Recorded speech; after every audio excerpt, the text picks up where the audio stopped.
You know what? I don't really need dog insurance because push comes to a shove, I can get hold of the money. But if you're somebody who really doesn't have, $5,000, and if your dog needs a serious operation, you're not going to be able to help your dog, then I would really consider getting hold of some insurance, because I can't think of anything worse than not being able to help your dog when they really, really need it. Hi there, Doggy Dan here, week 3 of Pup Dates, where we're looking at pet health. And today I want to answer a question which I'm often asked, which is dog insurance really worth it? And here's my general answer. Well, let me tell you a story. I love stories. So basically, my dog Peanut, she ripped her cruciate, as I mentioned in one of the last videos, and it was $3,500–4,000. I think it might have been closer to $5,000 to get it all sorted. So after that, I decided I get her insured, because she wasn't insured at the time.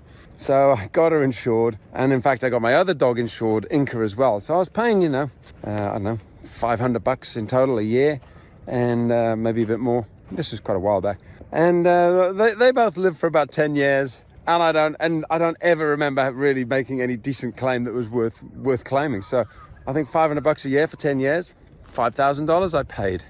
And one of the reasons was somebody said if one of the cruciates goes, the other one's sure to go real soon. So I thought I'd be clever and get my insurance in there. But $5,000 later, it's like, well, maybe I didn't really need it.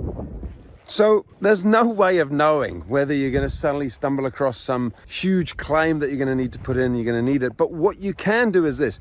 You can kind of roughly, you can kind of go, well, how much money, if I had to get it, could I get hold of? Some people, they struggle to get hold of $200, $300, $400, $500, and that's how it is. Other people can lay their hands on $5,000 if they really need it. You put it on the mortgage, it's not a problem. So my suggestion is this.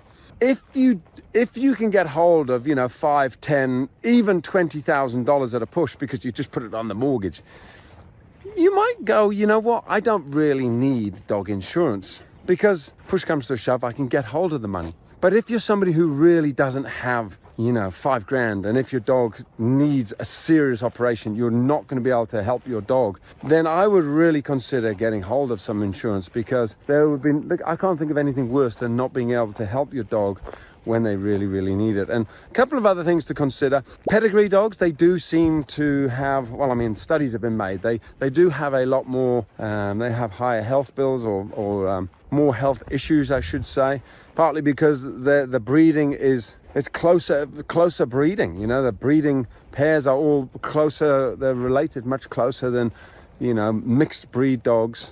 And the other thing is, so if you've got a pedigree dog, chances are you're going to have to spend a little bit more on insurance. The other thing is larger dogs. Larger dogs do generally cost more. Just general operation costs, it seems to be. So you've got a very, very small dog, chances are they probably don't do as many crazy things. They're not, shouldn't generalize, but you know what I'm saying. The big dogs, when they have an accident, it can go pretty wrong. Alrighty, so hopefully that helps you get an idea of whether or not you need insurance. I would say if you can find the money yourself, you might not need it. But when you pay for professional insurance for your dog, you are paying a little bit of a premium. So I may have been better off just keeping that $500 a year in my bank account for 10 years. I'd have been $5,000 off at least. All right, that's the end of Pup Dates for today, covering off insurance for your dog.